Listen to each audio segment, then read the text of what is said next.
கிண்டல் பண்ண கூடாது. முட்டைக்கு மேல முட்டைய வச்சா 8000 கோபாலு.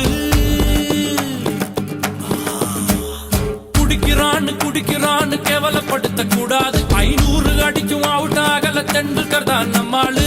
காஞ்சிபுரம் பட்டுடா, பழனி மலை மொட்டடா, பாண்டிச்சேரி மில்லிடா, நம்ம மதுரையில மல்லிடா. கோயிலுக்கு நேர்ந்து விட்ட கால இந்த சாமிடா. கோபம் உண்டு வந்து புட்டா கூட்டத்தோட காலிடா. கும்பகோண